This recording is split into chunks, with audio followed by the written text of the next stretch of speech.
Ligue 1, 9 pronostics, c'est parti. Alors salut à tous, salut à tous les footeux, j'espère que vous allez tous très bien, ravi de vous retrouver. Si vous êtes nouveau sur cette chaîne, moi c'est Thomas, ici on parle principalement de foot, de pronostics, de stratégie, de paris sportifs. Et aujourd'hui, dans cette vidéo, je vais vous donner mes pronostics, mes points de vue pour tous les matchs de la prochaine journée du championnat de France de Ligue 1. Mais avant de commencer, comme d'habitude, et pour soutenir la chaîne, on met un petit like, c'est gratuit, ça fait plaisir. On s'abonne à la chaîne pour ne rater aucune vidéo, on partage, on commente. Petit bonus pour cette vidéo, j'offre 50 € à celui qui trouvera le score exact de ce match. Pour participer, c'est pas compliqué, mettez uniquement dans les commentaires votre score exact, les buteurs. Bonne chance!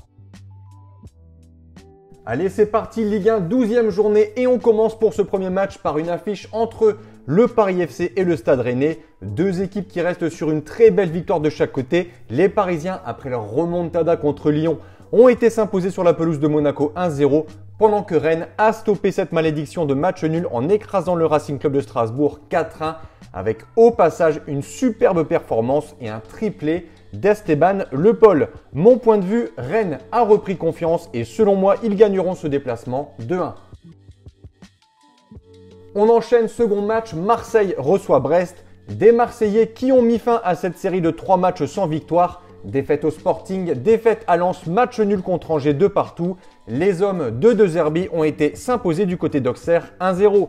Cette victoire replace donc les Marseillais en seconde position avec seulement 2 points de retard sur le PSG. Autant dire que Marseille contre Brest n'aura qu'un seul objectif, les 3 points, la victoire. Et on le sait tous, l'OM à domicile, c'est très solide. Aucune défaite depuis le mois de mars dernier, 11 victoires et 3 matchs nuls. Brest n'est pas à prendre à la légère, mais je m'attends à une logique respectée sur ce match. Succès de Marseille 2-0.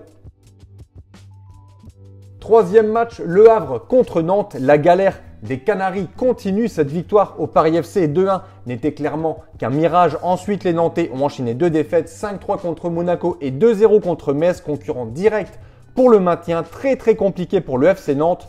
Ils jouent ici des Havrais qui vont un peu mieux. Victoire contre Auxerre, victoire contre Brest, match nul contre Toulouse. Je m'attends ici à un nouveau match nul, un partout. Belle affiche pour ce 4e match, stade Louis II. Monaco reçoit le Racing Club de Lens. Des Monégasques qui, malgré 2 victoires contre Toulouse et Nantes, ne sont pas du tout rassurants. Cette défaite contre le Paris FC est très décevante. Attention, car en face, les Lensois, c'est vraiment pas mal. 3e au général. On a quand même ce faux pas sur la pelouse de Metz 2-0. Mais à part ça, victoire contre Lorient 3-0, contre Marseille, Paris FC, Auxerre. Les 3 fois sur le score de 2-1, on a une victoire contre Lille 3-0. Enfin, en tout cas, ce que proposent les 100 et or, c'est vraiment solide. Monaco aura également un match de plus dans les jambes que les Lensois, mais je pense qu'un match nul est cohérent 2-2. On enchaîne, Moustoir, Lorient contre Toulouse. Des Merlus qui en déplacement c'est très compliqué. Pire équipe à l'extérieur, un seul point pris sur 18 possibles. Mais à domicile, c'est plutôt pas mal. Hormis la défaite contre Lille 7-1, c'est aucune défaite. Victoire 4-0 contre Rennes, 3-1 contre Monaco, match nul contre Brest, contre le PSG 1 partout. Toulouse à l'extérieur, c'est assez irrégulier. Je vais encore une fois partir sur un match nul, 1 partout.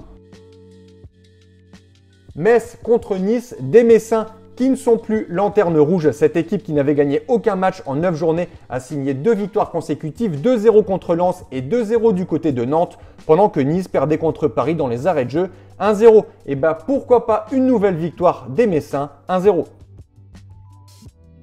Angers, Auxerre, des Angevins qui ont perdu à Lille 1-0 après leur bon nul à Marseille de partout, mais en face, Auxerre, la GIA, c'est très compliqué pour eux. Ils ont remplacé Metz en place de dernier de lanterne rouge au classement, seulement 2 victoires en 11 journées, 1 nul et pour le reste, on n'a que des défaites. La situation est urgente pour les Auxerrois, mais selon moi, Angers gagne ce match 3-1. Strasbourg reçoit Lille pour ce 8e match, belle affiche, 2 belles équipes. Le Racing qui sort d'une mauvaise défaite à Rennes 4-1, mais qui à domicile a plutôt de bonnes statistiques, 12 points pris en 5 matchs, 11 buts marqués, seulement 2 encaissés. Et Lille, de son côté, 4e au général, réalise un bon début de saison, mais les Lillois sont plutôt irréguliers, ils ont du mal en championnat à enchaîner les victoires. On a cette défaite à Nice, contre Lyon, contre Lens, un bon nul contre Paris. À part ça, Lille, gros potentiel offensif, 7 buts marqués contre Lorient, 6 contre Metz. deuxième meilleure attaque du championnat. Mon point de vue, je vois ici les Dogs s'imposer à la Méno 3-1. On conclut avec l'affiche du dimanche soir, Lyon contre le Paris Saint-Germain, des Parisiens premiers au classement, des Lyonnais 6e.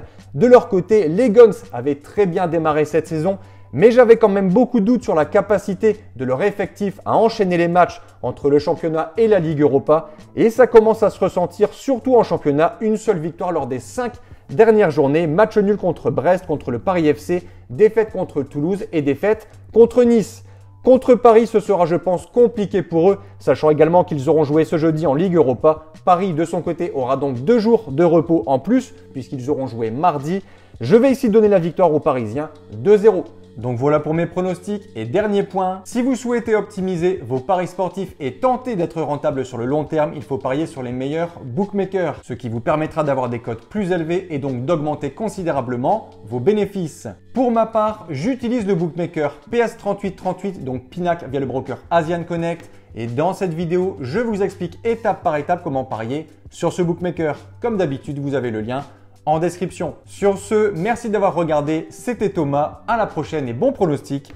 Ciao ciao.